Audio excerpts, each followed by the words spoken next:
श्री राघवेंद्र सरकार का, श्री सीताराम जी का हमें आशीर्वाद प्राप्त हो जावे। लेकिन धन्य है ये प्रेम की पराकाष्ठा कितनी अद्भुत होती है कि जिस परमात्मा को सब लोग आशीर्वाद लेने के लिए चाहते, आज वही परमात्मा और प्रेमियों के वशीभूत होकर के ब्रजवासी जाकर के आशीर्वाद देते। ता आशीष लाला पालने में पौड़े हुए लाला कहने धन्य है ब्रजवासियों, आपकी अद्भुत लीला है, अद्भुत महिमा है, हमको ही आशीर्वाद दे रहे हो हैं? और धन्य है ये प्रेमियों का प्रेम कैसा अद्भुत होता है। आशीर्वाद ग्रहण कर रहे हैं, आनंद उत्सव चल रहा है। लेकिन एक आई बीच में, लेकिन भागवत जी में तो नहीं है ये कथा, लेकिन हमको किसी महापुरुष ने कहा था कि आप इनके बारे में भी थोड़ा सा चर्चा करके, क्योंकि वो भी जरूरी है। क्योंकि जब भगवान श्री कृष्ण का जन्म हुआ कहाँ, गोकुल में, और सब लोग ये जानते हैं कि श्री राधा रानी का जन्म बरसाने में हुआ है, सब लोगों को ज्ञात होगा। लेकिन राधा रानी का जन्म बरसाने का नहीं है। हाँ, राधा रानी का जन्म बरसाने का नहीं है।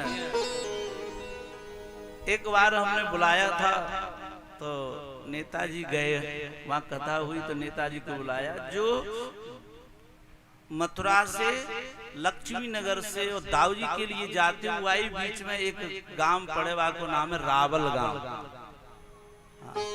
रावल गांव में श्री राधा रानी का जन्म हुआ है, और वहां आज भी वह जमुना जी का चिन्ह और जिस करीर से जो कमल स्पर्श हुआ था वह आज भी करीब वहां विद्यमान है। और एक और बात बतावे, क्यों राधा जी बड़ी हैं कि कृष्ण बड़े हैं? 11.5 महीना राधा रानी बड़ी हैं, लेकिन जब जन्म हुआ था तो नेत्रहीन थी, नेत्र बंद थे। क्यों? क्योंकि इसलिए थे राधा रानी से कहा कि आप जाओ गोलोक में, बोले मैं नहीं जाऊंगी, क्योंकि मैं आपके बगैर, आपके दर्शनों के बगैर 1 मिनट में दूर नहीं रह सकती। नहीं, बोले आपको तो जानो पड़ेगा ब्रज में, क्योंकि लीला करनी है, आनंद हम और आपको ब्रजवासियों को देना है, तो आपको ब्रज में तो गोलोक में तो जानो पड़ेगा। तो उन्होंने कहा मैं जाऊंगी तो सही, लेकिन मैं आपके बिगर, आपके दर्शनों के बिगर 1 क्षण भी दूर नहीं रहूंगी। तो निश्चय कर लिया कि जब मैं जन्म लेकर के आऊं तभी आप अपने नेत्रों को खोलना। तो वृषभान जी और मैया कीर्ति रावण में ही विराजते थे, और जब राधा रानी का जन्म हुआ तो नेत्रहीन थे। बड़े बड़े हकीम वैद्य बुलाए गए, लेकिन किसी ने भी उपचार करने में कोई सफल नहीं हुआ। जब 11.5 महीना के बाद जब भगवान श्री कृष्ण का जन्म हुआ तो बधाई देने के लिए जब वृषभान जी मैया कीर्ति और राधा रानी को लेकर के गई हैं, तो मैया कीर्ति और नंद रानी बात करने लगी हैं, नंद बाबा वृषभान जी मिलने लगे हैं, और राधा रानी मैया की गोद से खिसक करके घुटनों के ऊपर चलते चलते जहाँ श्री लाला पालने में पौड़े हुए थे वहां जाकर के पहुंच गई हैं, और लाला को जगायो है। राधा रानी ने लाला को हाथ पकड़ लियो है, तब राधा रानी ने दर्शन किया है तो उनके नेत्र खुल गए। अब मैया कीर्ति कहने लगी, अरे यशोदा तेरा लाला तो कतु चमत्कार है, तेरे लाला में तो कोई ना कोई चमत्कार है, रिद्धि सिद्धि है। क्यों? क्योंकि नेत्र बंद थे, बड़े बड़े उपचार कराए गए लेकिन नेत्र नहीं खुले। लेकिन धन्य है तेरे लाला ने कौन सा जादू टोना कर दियो कि नेत्र खुले, सबका दर्शन कर रहे हैं। इस कारण से तो गोकुल और रावल बिल्कुल पास में ही, थोड़ा सा ही अंतर है। ये दोनों जमुना किनारे ही विराजमान है, और इधर उत्सव चल रहा है। नंद बाबा कंस को कर देने के लिए मथुरा गए हैं, और मथुरा में कर दे करके लौटने लगे। उसी बीच में श्री वसुदेव जी मिले हैं, लेकिन वसुदेव जी के ऊपर इतना अपार कष्ट होने के बावजूद भी अपने दुख को नहीं बता रहे हैं नंद बाबा को। ये बहुत विशेष बात थी वसुदेव जी के जीवन में, क्योंकि हर व्यक्ति अपने दुख को पहले बताएगा, लेकिन दूसरे का जो दुख है उसे नहीं सुनेगा। लेकिन नंद बाबा ने और नंद बाबा को वसुदेव जी ने अपना दुख नहीं बताया और कहा, अरे मित्र, तुम्हारे यहाँ मेरी रोहिणी और आपके पास में रह रही है, तो वह लाला का तुम विशेष ध्यान करना। क्यों? क्योंकि वो तुम्हारे सानिध्य में है और वही तुमको ही अपना पिता मानता है बालक, इसलिए आप उस बालक का लालन पालन करना। ये नहीं बताया कि तुम्हारा जो पुत्र है वो मेरा ही बालक है, ये नहीं कहा। रोहिणी के यहाँ जो लाला को जन्म है वो मेरो बालक है, लेकिन वो बेचारों कहा जाने वो तो तुमको ही अपने माता पिता समझता है, इसलिए वह को तुम विशेष ध्यान करना। दोनों परस्पर प्रेम पूर्वक मिले हैं और मिलने के बाद नंद बाबा ने कहा, तुम काय को चिंता कर रहे हो? अहो ते देवकी पुत्रा कंसेन बहवो हता, एका वसिष्ठ वर्जा कन्या सापि दिवं गता। नंद बाबा ने कहा, वसुदेव जी तुम चिंता मत करो और आपके बालक का हम लालन पालन विधि पूर्वक करेंगे, लेकिन आपके ऊपर तो अपार कष्ट आया। अरे कंस ने इतना निर्दयी, इतना दुष्ट, एक कन्या बची थी, वायु कन्या को भी जीवित नहीं छोड़ा, उसको भी छुड़ा करके मार दिया। आज भी वो कन्या विराजमान है, आज भी विंध्याचल क्षेत्र में जो विंध्यवासिनी के रूप में वही भगवती के रूप में वहां विराजमान है। और इस प्रकार से मिलकर के वसुदेव जी ने कहा कि आप एक काम करो, जल्दी जाओ। क्यों? क्योंकि मैंने गुप्त समाचार सुन लिया है कि जब वह कन्या को मारने के लिए और प्रयास किया तो हाथ से छूट करके चली गई और कहा, अरे कंस तू मुझे क्या मारेगा, तुझे मारने वाला तो ब्रज में पैदा हो चुका है। तो कंस बड़ा भयभीत होकर के घबराने लगा है। उसने सबको बुला करके निर्णय करना किया है कि अब क्या करना चाहिए। तो जो बग दैत्य की बहन है, जाको नाम पूतना है, वह पूतना ने मारने का निश्चय कर लिया है। तो जाओ, जल्दी जाओ, कहीं लाला दोनों बालकों का अनिष्ट ना हो जाए। नंद बाबा इधर आ रहे हैं ब्रज की ओर, इधर पूतना बढ़िया सज धज करके श्रृंगार करके और महाराज ब्रज की ओर जा रही है। सुखदेव जी कह रहे हैं, राजन कि नंदा पति बचा सौरेन मृषेति विचिन्तयन् हरिं जगाम शरणः उत्पातागम संकिता। धन्य है पूतना, बड़ी दुराचारी दुष्टा होने के बावजूद भी सज धज करके और ब्रज की ओर जा रही है।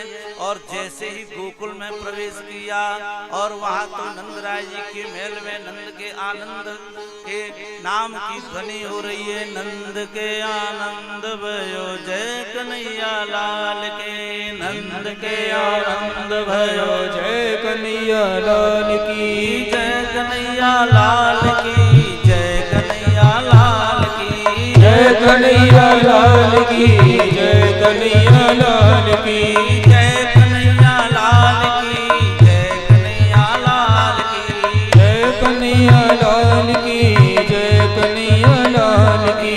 नंद के आनंद भयो जय कन्हैया लाल की, नंद के आनंद भयो जय कन्हैया लाल की, नंद के आनंद भयो जय कन्हैया लाल की, नंद के आनंद भयो जय कन्हैया लाल की, नंद के आनंद भयो जय कन्हैया लाल की। इस प्रकार से ऐसा उत्सव महोत्सव चल रहा है। उसी समय पूतना ने प्रवेश किया गोकुल में। आहा, धन्य है पूतना विचार करने लगी, ये नंद के आनंद भयो जय कन्हैया लाल की आवाज आ रही है। तो उसी घर में पूतना ने प्रवेश किया। पूतना का मतलब क्या है? बालक को माता पहले पूत कहती थी, पूत।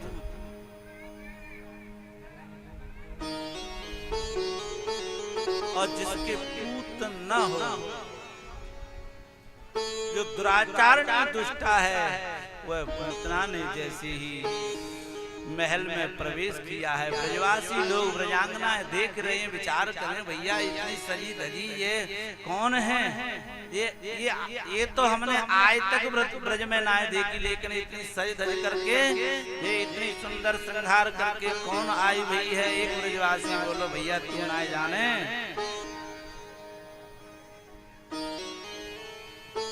तू ना जाने, ये होए न होए, यो यशोदा को लाला है, नारायण को ही स्वरूप लगे, इतना सुंदर है।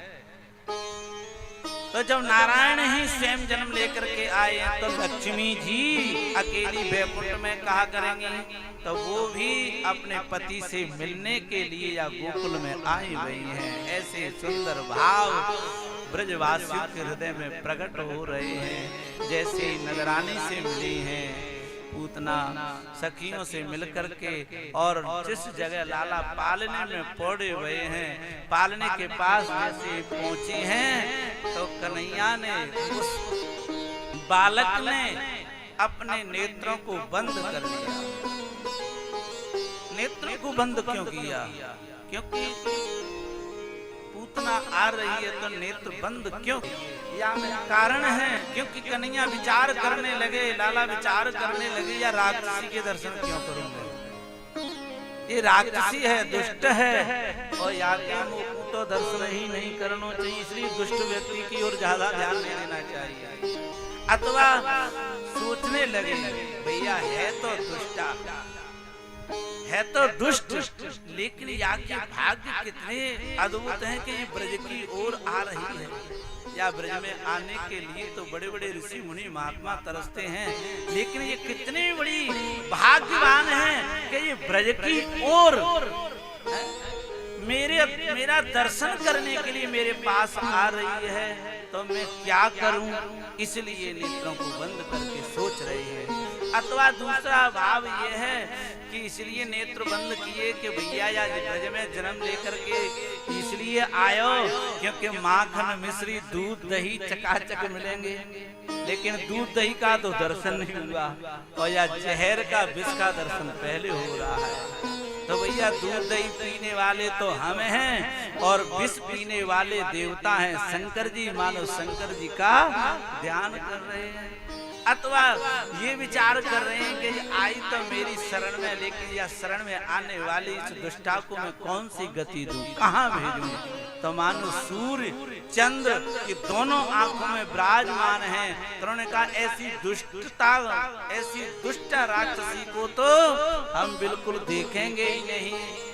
इसलिए सूर्य और चंद्र ने दोनों ने नेत्रों को बंद कर लिया। बड़े अद्भुत भाव बताए गए हैं, लेकिन जैसे ही लाला को उठायो है, हाथ में जैसे उठाया विभूत्यता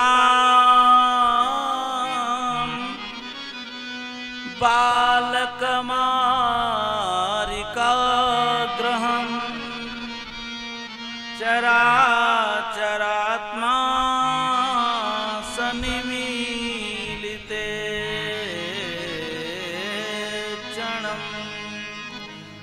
क्योंकि भगवान तो चराचर के अंतर्यामी हैं, चराचर जीवों के हृदय में विराजमान हैं। तो पूतना ने जैसे ही विचार करके उठाया, तो भगवान कह रहे हैं ये भैया ये ग्रह आ गया है, या ग्रह का उद्धार करना चाहिए।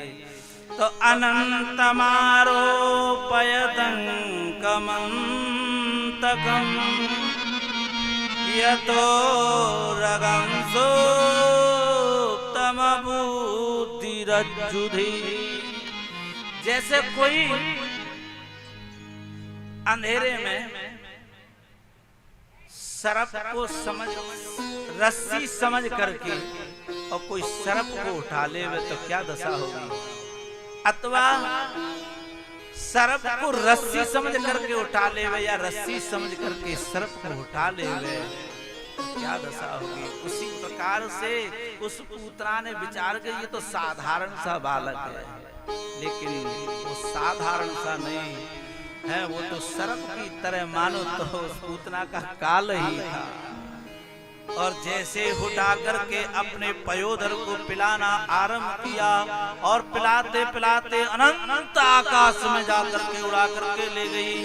अब तो उसने अपना भयंकर रूप दिखा दिया और इधर तस्मिं स्तनम दुर्धर वीर्यमुल्बणम्